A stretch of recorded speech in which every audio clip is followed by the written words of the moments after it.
Иш-чаранын алкагында эксперттер менен теологдор пробациянын аймактык бөлүмдөрүнүн кызматкерлерине диний кылмыштар же үй бүлөлүк зомбулук үчүн соттолгон адамдарга экстремизм, терроризм жана үй бүлөлүк зомбулуктун алдын алуу темасында тренинг өтөт.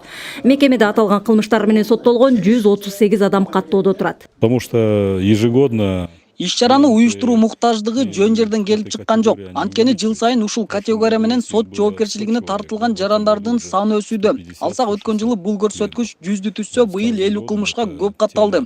Өкүнүчтүүсү аялдардын көбүрөөк тартылып жаткандыгында. Социалдык курч көйгөйдү алдын алуу максатында ушул сыяктуу агартуу иштерин жүргүзүү зарыл деп эсептейм. Теолог Зайлабиден Ажимаматовдун пикиринде диний сабатсыздыгы жоюлбаган эркек киши үй бүлөсү үчүн кооптуу. Ал эми үйдүн куту болгон эненин дин жолунан адашканы өлкө коопсуздугуна коркунуч жаратат. Бизде бир топ кемчиликтер бар.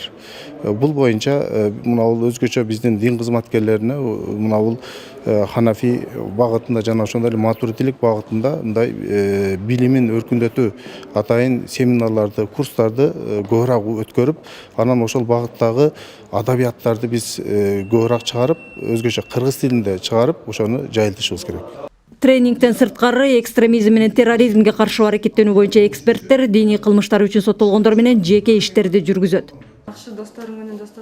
Өлкөдө жаңыдан гана кирген пробация түшүнүгү латын тилинен алынган, бизче сыноо дегенди туюнтат. Соттолгон адамды жазалоого эмес, анын оңолуусуна мүмкүндүк берүүчү пробация департаменти 2019 жылдын сентябрынан тартип иштеп баштаган. Документтерин калыбына келтирүү боюнча 25 кардардын документтери калыбына келтирилген. Юридикалык жардамга муктаж болгон 148 пробация кардарына юридикалык жардам көрсөтүлдү.